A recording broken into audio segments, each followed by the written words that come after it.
لہم قلوب لا یفقہون بہا ولہم اعین لا یبصرون بہا ولہم آذان لا یسمعون بہا اولئک کالانعام بل ہم اضل۔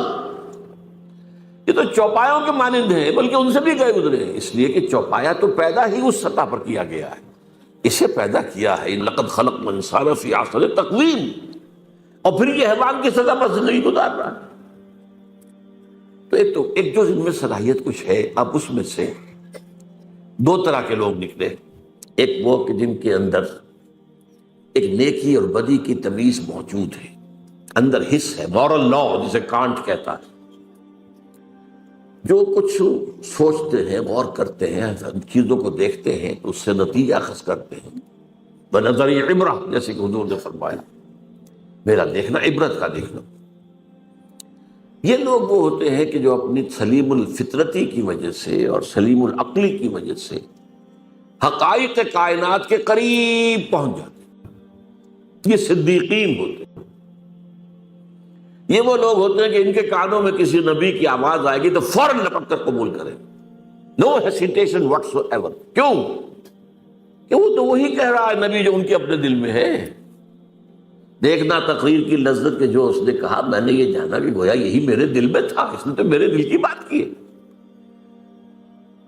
ایک وہ لوگ ہوتے ہیں کہ جن کو ان چیزوں سے دلچسپی نہیں ہوتی، کھیل کود، یہ وہ، بھاگ دوڑ، کشتی، شکار، یہ وہ، اس میں لگے ہوئے۔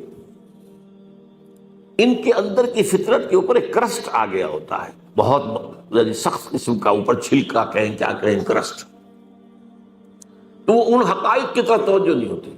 میں نے آپ کو بتایا تھا جدید سائیکالوجی میں پہلی قسم کے لوگ انٹروورٹس کہلاتے ہیں، دوسرے ایکسٹروورٹس کہلاتے ہیں۔ تو ان کو حقائق کی طرف دلچسپی نہیں، بظاہر سے دلچسپی ہے بس۔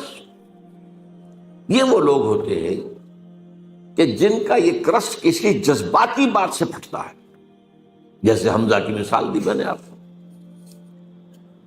کنیس نے کہا کہ آج تو ابو جہل نے آپ کے بھتیجے کے ساتھ بہت برا سلوک کیا، اب 6 سال گزر گئے تھے، بھتیجے کی بات پر کبھی توجہ ہی نہیں کی، بھتیجا کہہ کیا رہا ہے یہ، حالانکہ انتہائی محبوب بھتیجا، انتہائی محبوب۔ بس اس کہنے کے اوپر گھر میں داخل نہیں ہوئے، سیدھے گئے، کمان ماری ہے دے کر ابو جہل کے سر پر کہ تم نے میرے بھتیجے کے ساتھ یہ سلوک کیا، اور فوراً کہ اچھا میں اس پر ایمان لایا، آؤ کرو مقابلہ۔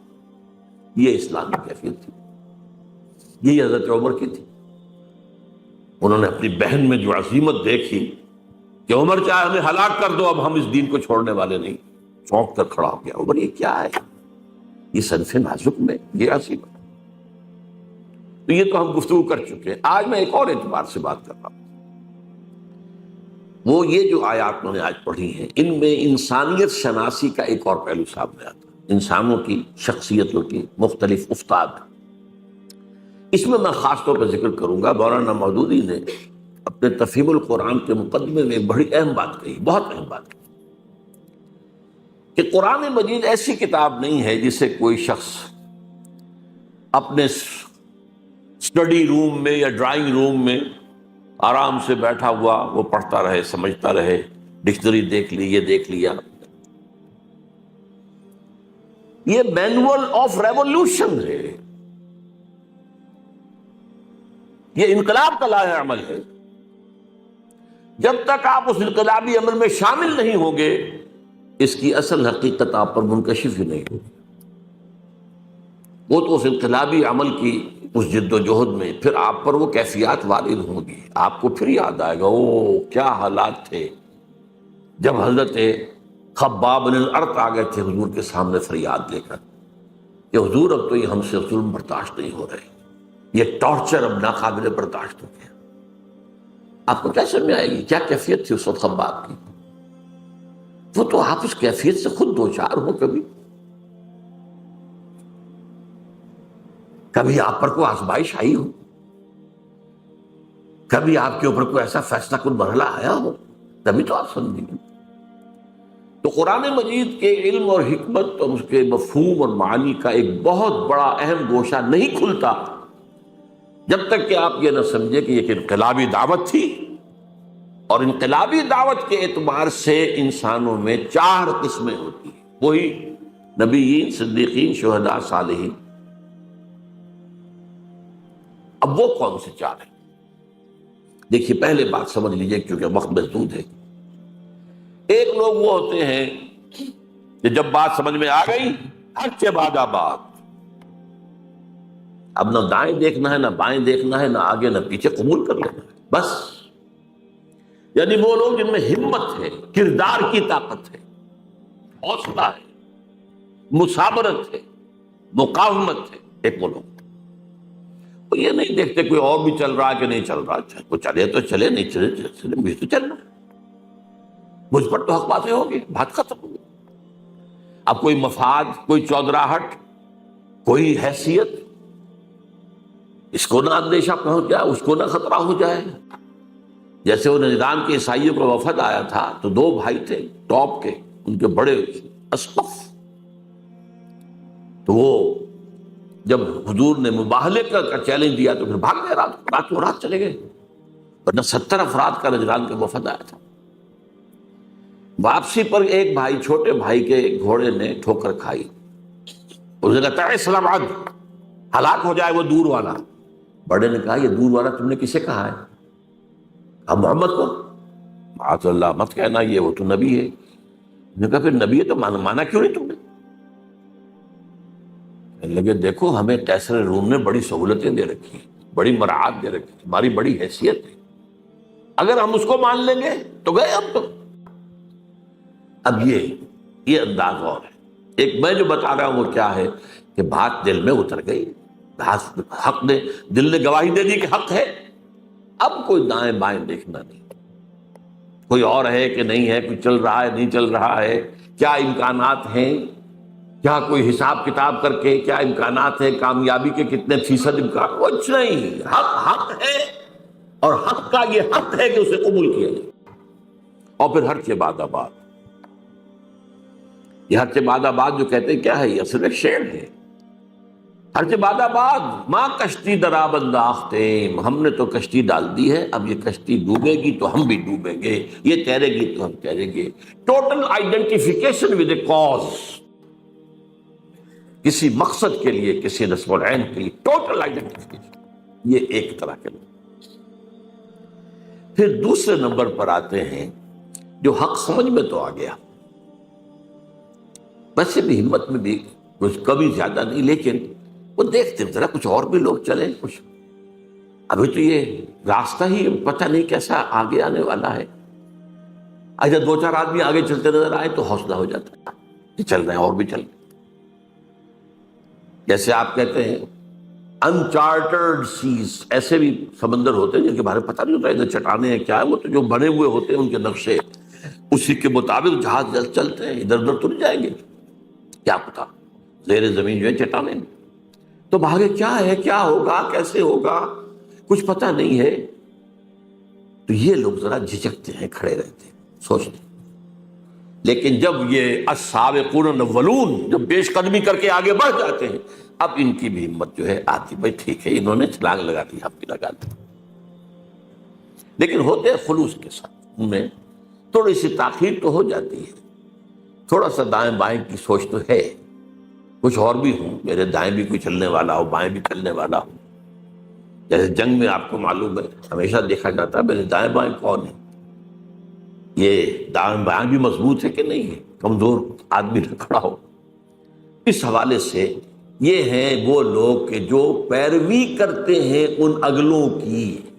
ایک ہے حق کی پیروی، آگے کوئی نہیں نظر آ رہا لیکن حق حق ہے، قبول کیا بس.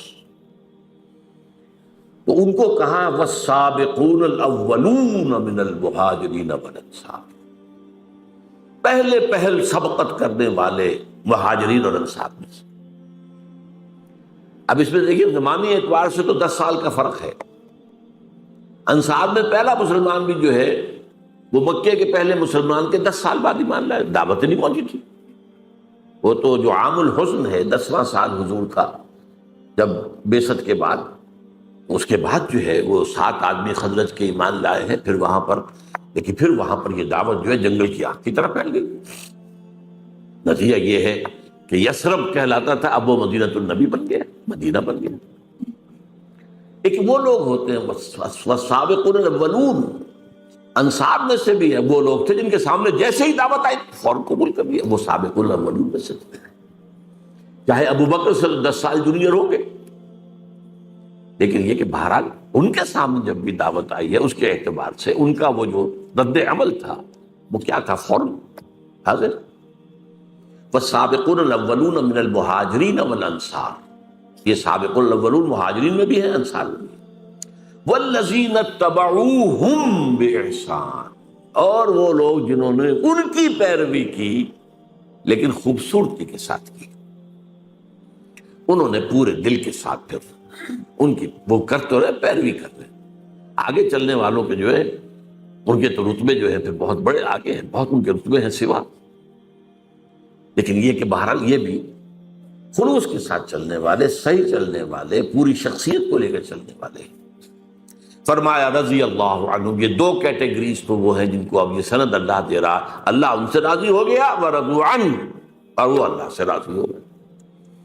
اللہ سے راضی ہو جانا اس دنیا میں بھی، راضی برضائے رب، جو بھی آ رہا ہے اس پر راضی رہنا، اور ایک آخرت میں اللہ راضی کر دے گا انہیں، رضی اللہ عنہم وارضاہم اجمعین، اللہ تعالیٰ ان سے راضی ہو جائے، انہیں راضی کر دے قیامت کے دن۔ رضی اللہ عنہ ورضوا عنہ وعد لهم جنات تجری من تحت الانہار خالدین فیہا ابدا، اور ان کے لیے اس نے ایسے باغات تیار کیے ہیں جن کے نیچے نہریں بہتی ہوں گی، جن میں وہ ہمیشہ ہمیش رہیں گے۔ ذالک الفوز العظیم، یہ بہت بڑی کامیابی۔ اب اگر اس وقت آپ کے دل سے دعا نہ نکلے تو یہ بڑی بدنصیبی ہوگی۔ اللہم ربنا اجعلنا منہم، اے اللہ ہمیں بھی اس مقدس گروہ میں شامل ہونے کی توفیق دے کہ جیسے ہی حق واضح ہو جائے فوراً قبول کریں، پھر کوئی پس و پیش نہ ہو، پھر جسے آپ کہتے ہیں ڈریگنگ آف دی فیٹ ہی نہ ہو۔ اب تیسری بات آئی ہے، وَمِمَّنْ حَوْلَكُم مِّنَ الْأَعْرَابِ مُنَافِقُونَ، ارے مسلمانوں تمہارے ارد گرد جو لوگ ہیں اعراب ان میں منافق ہیں، من اہل المدینہ، اور مدینے والوں میں بھی ہے۔ نفاق کا مرض جو ہے اعراب میں زیادہ تھا، اس لیے کہ ان کو حضور کی تربیت اور تزکیے سے اتنا فائدہ اور تعلیم سے تو نہیں پہنچتا تھا، وہ تو کبھی آ گئے دیکھ لیا حضور۔ مدینے والے تو مسلسل حضور کی تعلیم، تربیت، تزکیہ اس سے مستفید ہوتے تھے۔ لہذا الاعراب اشد نفاقا، یہ قرآن اسی صورت میں ہے، نفاق کا مرض شدید ترین جو تھا وہ اعراب میں تھا۔ یہاں بھی فرمایا وَمِمَّنْ حَوْلَكُم مِّنَ الْأَعْرَابِ مُنَافِقُونَ وَمِنْ أَهْلِ الْمَدِينَةِ، اہل مدینہ میں بھی موجود ہیں۔ مَرَدُوا عَلَى النِّفَاقِ، یہ نفاق پر اڑ گئے ہیں۔ یہاں ذرا سی بات سمجھ لیجئے، پہلے تو وہ بنیادی فرق شخصیت کا کیا ہے۔ عام لوگ یہ سمجھتے ہیں کہ شاید منافق ہوئی ہوتا ہے یا دھوکہ دینے کے لیے مان رہا ہے، نہیں، وہ منافق نہیں ہوتا۔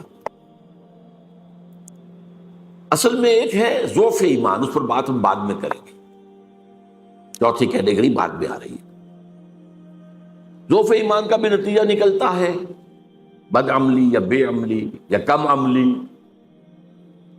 اچھے کام بھی کیے برے بھی کیے۔ ایک یہ ہوتا ہے کہ ایک شخص نے حق کو قبول کیا اور کھلے دل سے کیا،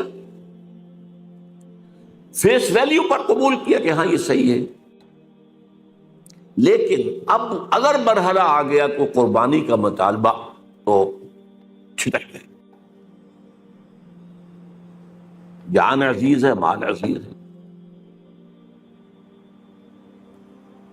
ان میں وہ ہمت نہیں ہے، وہ قطعیت نہیں ہے، وہ ہر سے بعد والی بات نہیں ہے، بلکہ دیکھ بھال کے دائیں دیکھو بائیں دیکھو بھائی، اپنے نفع نقصان کو بھی پہنچانو، خطرات سے بھی بچو، جان بچاؤ، چلو چلو چلو، لیکن بچ بچ کے چلو، بچ بچ کے چلو۔ اس کا بڑا خوبصورت نقشہ سورہ حج میں کھینچا ہے، وَمِنَ النَّاسِ مَن يَعْبُدُ اللَّهَ عَلَى حَرْفٍ، لوگوں میں سے ایسے بھی ہیں جو کنارے کنارے اللہ کی بندگی کرنا چاہتے، مجدھار میں نہ جانا، بچ کر چلو۔ ایک وہ ہے تو بچا بچا کے نہ رکھ اسے، تیرا آئینہ ہے وہ آئینہ کہ شکست ہو تو عزیز تر ہے نگاہ آئینہ ساز۔ اب یہاں سے اصل میں اس کو قرآن کہتا ہے مرض، بیماری۔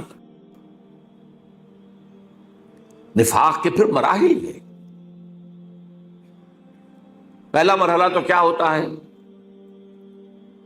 کہ انسان سے کوتاہی ہو گئی اور اس کے بعد جھوٹا بہانہ بنا دیا، نفاق شروع ہو گیا۔ اگر کوتاہی ہوئی اور مان لیا تو یہ نفاق نہیں ہے، مان لیا، توبہ کی، حضور کی خدمت میں بھی حاضر ہو گئے، حضور میں اعتراف کرتا ہوں مجھ سے کوتاہی ہوئی ہے، میرے لیے اللہ سے دعا کیجیے، استغفار کیجیے، یہ نفاق نہیں ہے، یہ ضعف ایمان ہے، وہ جو میں عرض کر رہا ہوں کہ فورتھ کیٹیگری۔ لیکن جب جھوٹ بولا نفاق شروع ہوئے۔ اور جیسے ٹی بی کے بارے میں مشہور تھا کسی زمانے میں 3 سٹیجز، فرسٹ، سیکنڈ، تھرڈ میں آ گئی تو اب کوئی توقع ہی نہیں بچنے کی، اسی طرح اس کی بھی 3 سٹیجز، صرف جھوٹ پر مبنی پہلی سٹیج، پھر جھوٹی قسم، چونکہ جب دیکھا میں نے بار بار بہانہ بنایا جھوٹا، اب لوگ مسکرانے لگتے ہیں میری بات سن کر، وہ سمجھتے ہیں کہ یہ تو اس کا تو کام ہی بہانے بنانا، تو خدا کی قسم، اللہ کی قسم، اللہ کو حاضر ناظر جان کر کہہ رہا ہوں، میری یہ مجبوری ہے، میری بیوی بستر مرگ پر پڑی ہے، میرا فلاں یہ ہے، میں جنگ میں نہیں جا سکتا، میں یہ نہیں کر سکتا، مگر قسمیں اتخذوا ایمانہم جنۃ، انہوں نے اپنی قسموں کو ڈھال بنا لیا۔ اور تیسری سٹیج ہوتی تھی جبکہ دل میں بغض پیدا ہو جائے، یہ نبی نے ہمیں کس مصیبت میں ڈال دیا۔ ایک صاحب ایمان سابقون الاولون وہ کہتے تھے نبی کا احسان تو ہم اتار ہی نہیں سکتے، انہوں نے ہمیں سیدھا راستہ دکھایا، وہ تو ہمارے محسن ہے، محسن اعظم۔ اب یہ کیا کہتے تھے، ہمیں کس مصیبت میں ڈال دیا اس محمد نے آ کر صلی اللہ علیہ وسلم، خطرے ہی خطرے۔ اور وہ ان لوگوں کے بارے میں کہتے تھے یہ بے وقوف ہیں، فینیٹکس ہیں، آج کا لفظ فینیٹکس، یہ پاگل ہیں۔ وَإِذَا قِيلَ لَهُمْ آمِنُوا كَمَا آمَنَ النَّاسُ قَالُوا أَنُؤْمِنُ كَمَا آمَنَ السُّفَهَاءُ، لوگ اللہ کے بندو تم ایمان لائے ہو تو جیسے اور لوگ ایمان لائے ویسے ہی ایمان لاؤ، پھر سنو اور مانو، اطاعت کرو، قربانیاں دو۔ مگر ہم کو بے وقوف ہے کیا ہم ایمان لائے جیسے یہ بے وقوف لوگ ایمان لائے؟ یہ تو فینیٹکس ہے، یہ تو دیوانے ہیں، مجنون ہیں، جنونی لوگ ہیں، ہم نہیں۔ یہ ہے نفاق۔ اب قرآن میں جن لوگوں کی بھی نگاہ ہے بڑی تدریج کے ساتھ، سورہ بقرہ میں صرف مرض کا ذکر کیا، لفظ نفاق نہیں آیا، بیماری ہے، تاکہ جو بھی ہوش میں آ سکتا ہو ہوش میں آ جائے کہ دیکھو تمہیں ٹی بی کی ہو گئی ہے انفیکشن، بھائی فوراً علاج کراؤ وغیرہ۔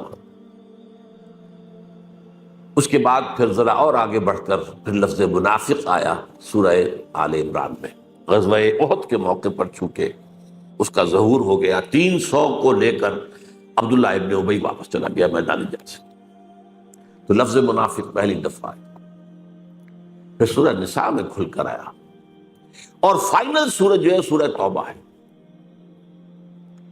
پھر یہ کہ لفظ عام کیا گیا، لیکن ایک پردہ پڑا رہنے دیا گیا، کسی کو شخصاً منافق نہیں کہا گیا۔ یہ بیماریاں ہیں، یہ کمزوریاں ہیں، ان کی یہ علامات ہیں، ان کا یہ طرز عمل ہے، تاکہ جو بھی ہوش میں آ سکتا ہوش میں آ جائے۔ منافق کہہ کر ابھی ان پر لیبل نہیں لگایا گیا۔ یہ مرض پھر اپنی پوری انتہا کو پہنچا ہے، یہ جو آخری دور ہے، غزوہ تبوک کا موقع ہے، سخت ترین آزمائش تھی۔ اس کے بعد سے اس لیے لفظ یہاں آیا ہے مردوا علی النفاق، یہ نفاق پر اڑ گئے ہیں، انہیں بار بار تنبیہ کی گئی ہے، بار بار تنبیہ کی گئی ہے، ہوش میں آ جاؤ، ایمان لاؤ، صحیح طریقے پر ایمان لاؤ، اور اپنے اس نفاق کا پردہ چاک کر دو۔ ان المنافقین فی الدرک الاسفل من النار، منافقین تو آگ کے سب سے نچلے طبقے کے اندر ہوں گے، جہنم کے اندر۔ ہر طرح کی جس کو کہا جا سکے تعلیم اور ترغیب اس کے حوالے سے، لیکن جب لا علاج ہو گئے اور تھرڈ سٹیج کو پہنچ گئے، اب اس وقت 4 کام کیے حضور نے جو پہلے کبھی نہیں کیے تھے۔ غزوہ تبوک سے واپسی پر سب سے پہلے آپ نے وہ مسجد زرار کے نام سے جنہوں نے اڈا بنایا تھا اپنا، اسے جا کر آگ لگا دی۔ اس سے پہلے حضور نے ایک مصلحت کو سامنے رکھا کہ یہ منافقین اوس اور خزرج میں سے ہیں. کوئی قبائلی عصبیت بھڑک اٹھتی ہے ان کے خلاف اگر ہم نے کوئی اقدام کیا. ابھی وہ قبائلی عصبیت لوگوں کے دلوں سے بالکل نکلی نہیں ہے. جو سردار تھا منافقین کا ابی، عبداللہ ابن ابی، وہ خزرج کا سردار تھا اور اسے بادشاہ بنانے کا فیصلہ ہو گیا تھا. تاج تیار ہو چکا تھا سونے کا، آج کوشش باقی تھی کہ حضور تشریف لے، بے تاج بادشاہ آ گیا تو اس کا تو سارے خواب درہم برہم ہو گئے. بدترین منافق وہی تھا، اسے بھی کبھی منافق نہیں کہا. اس کے بھی جنازے کی نماز پڑھا دی، بلکہ اس کے لیے اپنا کرتا بھی دے دیا، اس لیے کہ اس کا بیٹا جو تھا عبداللہ ابن ابی وہ بہت نیک صالح نوجوان تھا. وہ آیا ہے کہ میرے والد کا انتقال ہو گیا، حضور اپنا کرتا عنایت فرما دیں، میں اس میں اس کو کفن دے دوں. آپ نے کرتا دے دیا. حضرت عمر نے کہا ابھی کیا کر رہے ہیں اس منافقین کے سردار کو؟ فرمایا عمر میرا کرتا اس کو اللہ کے عذاب سے نہیں بچا سکتا. ہم پتہ نہیں کیا کیا چیزیں تبرک بنا کر اپنے پاس رکھتے ہیں. یہ تبرک میرے ساتھ میرے کفن میں رکھ دینا. حضور کے کرتے سے زیادہ تبرک والی شے کو ہو سکتی تھی.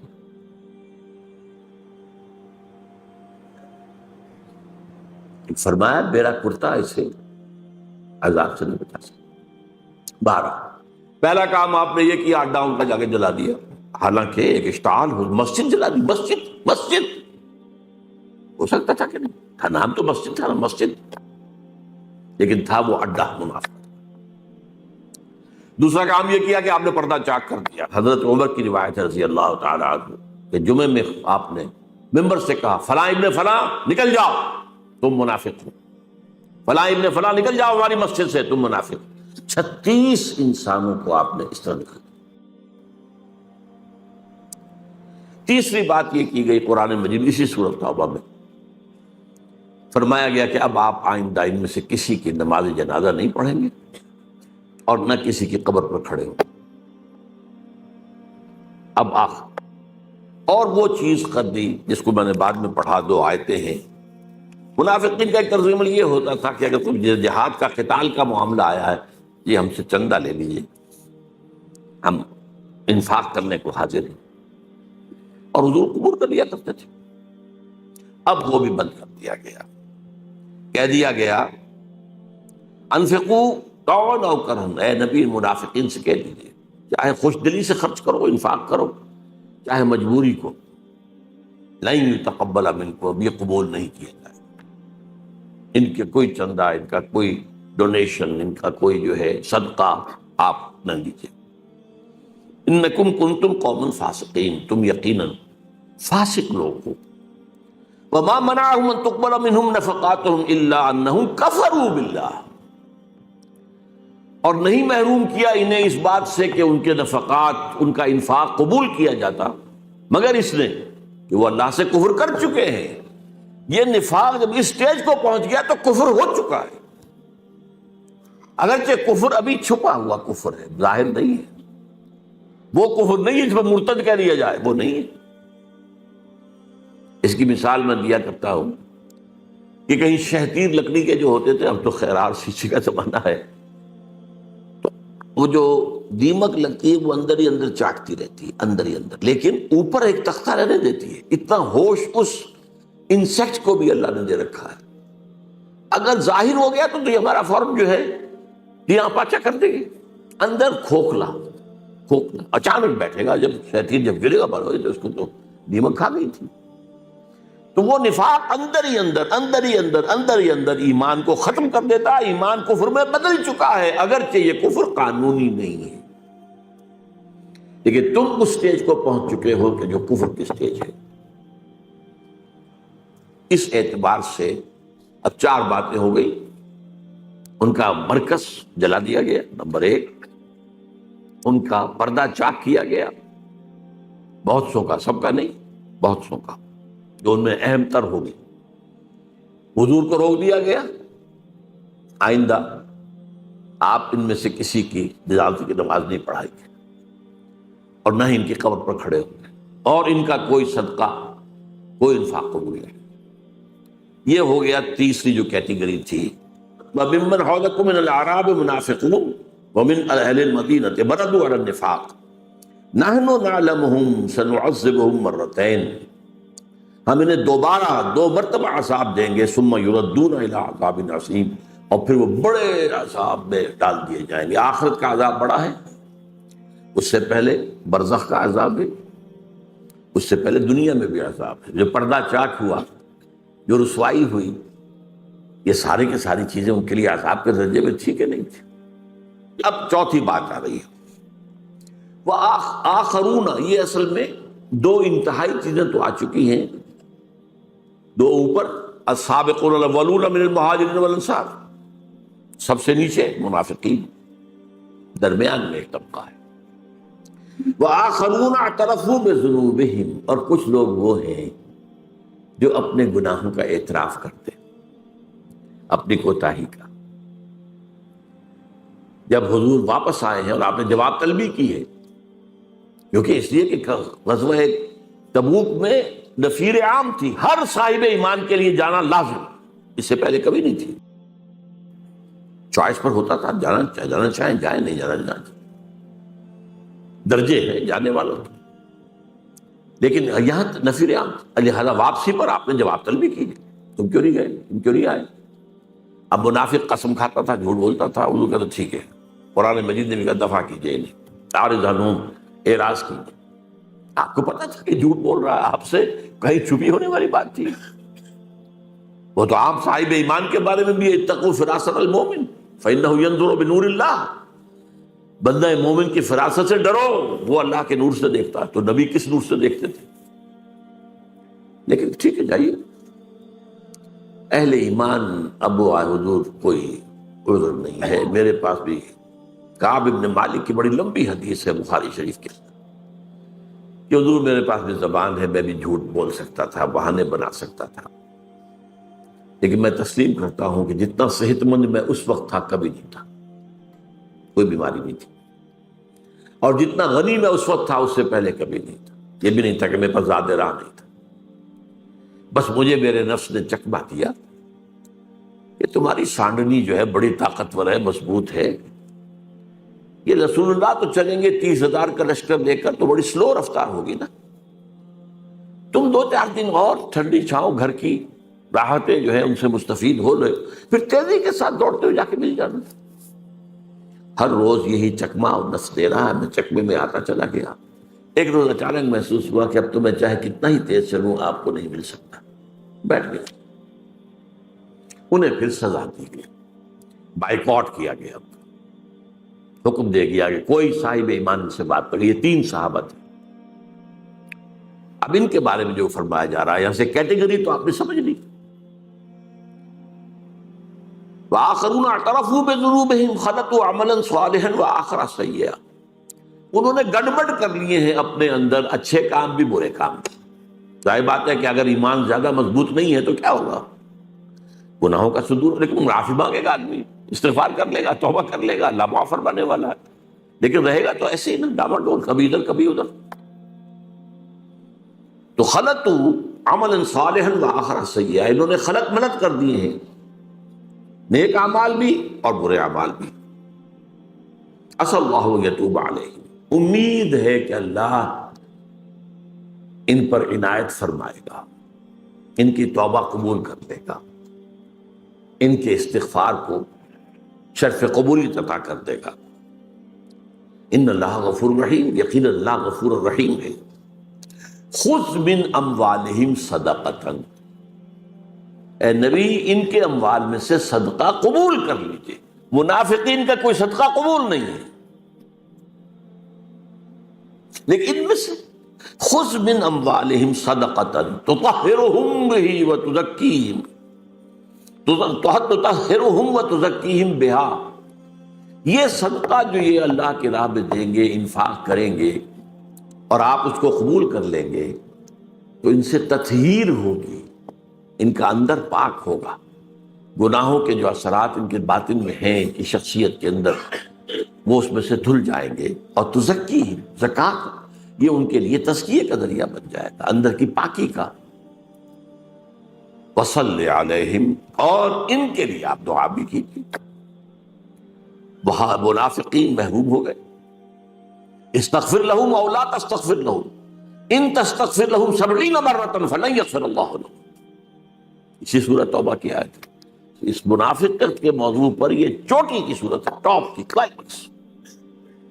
اے نبی آپ چاہیں ان کے لیے استغفار کریں چاہے نہ کریں، آپ 70 مرتبہ بھی استغفار کریں گے تب بھی اللہ معاف نہیں کرے گا. یہ دوسری بات ہے کہ حضور کی شخصیت کا پہلو آپ نے فرمایا اگر مجھے معلوم ہوتا کہ 70 بار